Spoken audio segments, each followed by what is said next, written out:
सुप्रभात बच्चों। बच्चों, यहाँ पर जो नाम दिया हो पाठ 6 न्याय, बराबर। तो न्याय किसे कहते हैं? न्याय यानी जिसका अर्थ है कि इंसाफ। ओके। तो न्याय शब्द का अंग्रेजी अनुवाद है जस्टिस। ओके।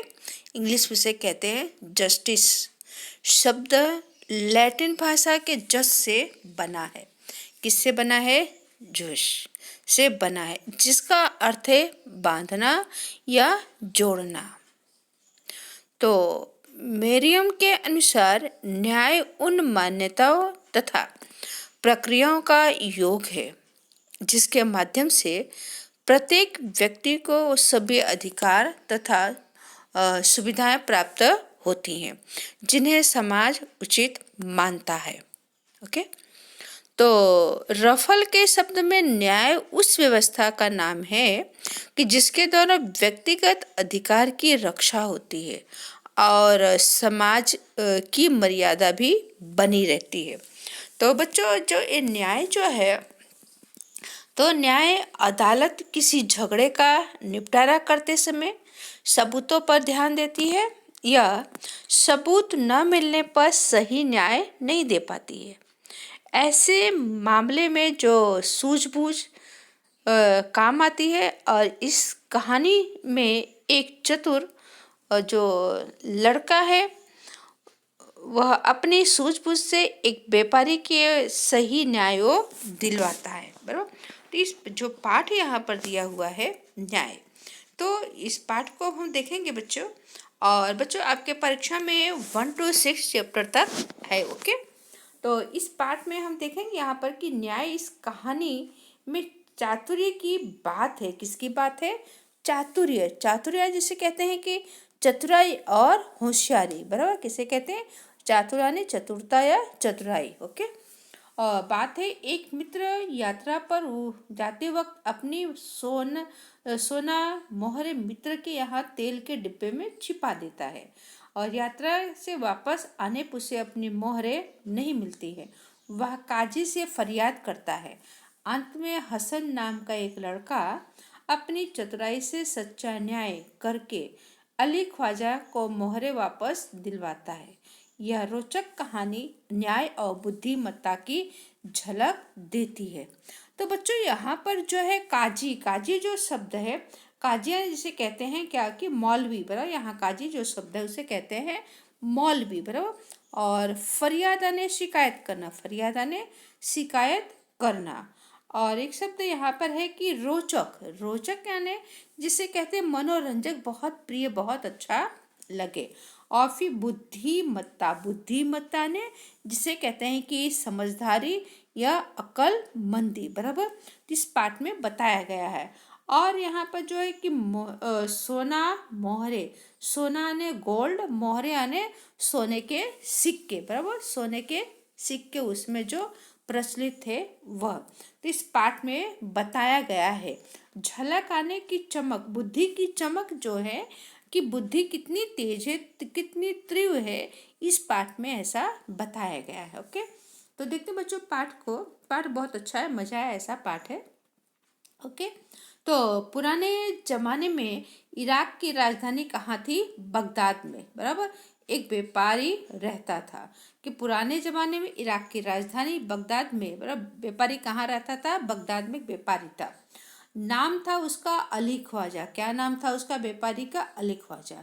व्यापार करते करते जब उसके पास 1000 सोने की मोहरें इकट्ठा हो गई। कितने सोने की मोहरें इकट्ठा हो गई? 1000, बराबर। व्यापार करता था और व्यापार करते करते उसके पास 1000 सोने के सिक्के इकट्ठा हुए। तो उसने मक्का शरीफ की यात्रा का निश्चय किया। क्या किया? कि मक्का जाने को उसने तय किया। जिस तरह अपने हिंदू धर्म में तीर्थ यात्रा जाते हैं, तो वैसे उसने भी क्या, अली ख्वाजा ने मतलब कि मक्का जाने का निश्चय किया।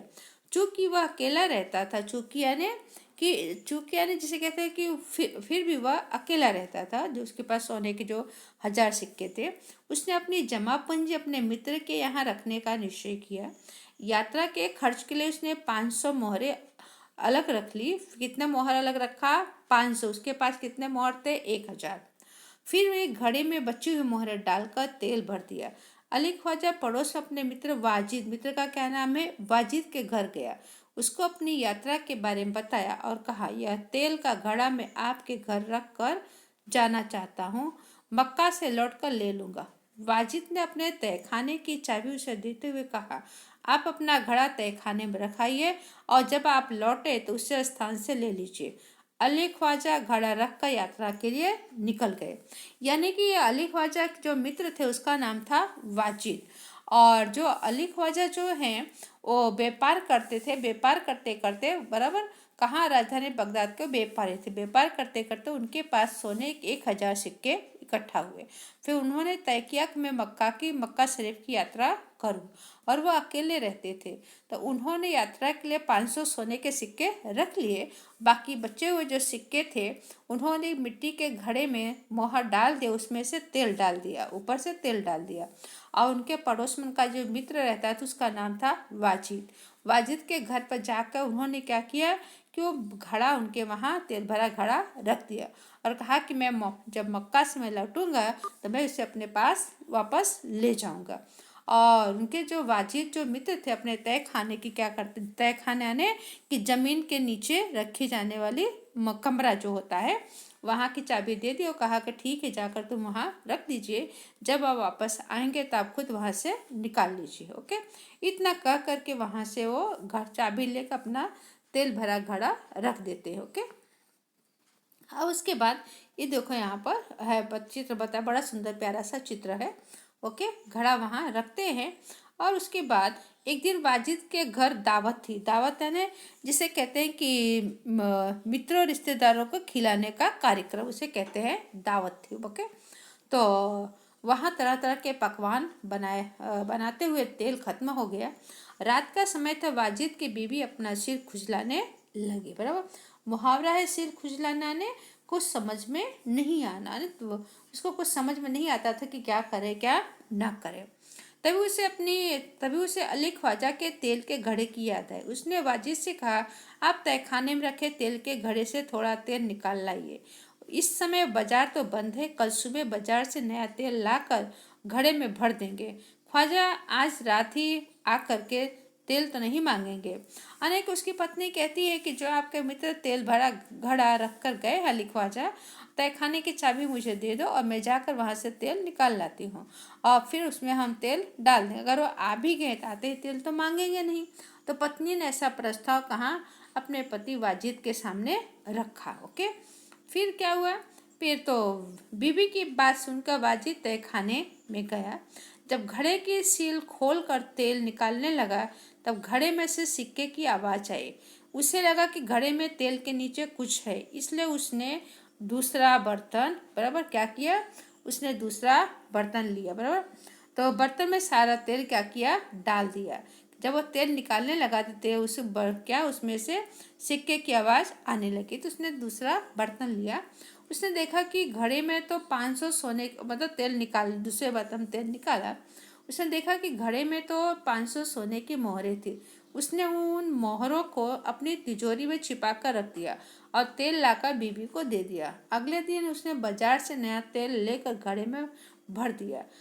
उसे वैसा ही सील बंद कर दिया जैसे ख्वाजा अली ने किया था। बराबर अली वाजिद मित्र ने अपने मित्र के जो घड़ा था उसमें से तेल भी निकाल लिया और जो सोने के जो सिक्के थे, सोने के 500 जो सिक्के थे, सिक्के भी लेकर क्या किए उन्होंने अपनी तिजोरी अपनी अलमारी में रख दी। ओके, और फिर उसके बाद कुछ दिनों बाद ख्वाजा मक्का की यात्रा से वापस आया। कौन? अली ख्वाजा।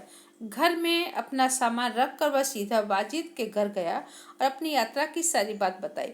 फिर तेल का घड़ा लेकर वह घर गया। जब उसने घड़े का तेल निकाल कर देखा तो उसके पैरों तले जमीन खिसक गई। मुहावरा है पैरों तले जमीन खिसकना ने उसको आघात लगना। बराबर क्या? तो मैंने इसके अंदर सिक्के डाला। आघात क्यों लगा? क्योंकि उसने तेल में वो सिक्के जो डाले थे 500 सोने के सिक्के उसके अंदर हैं नहीं।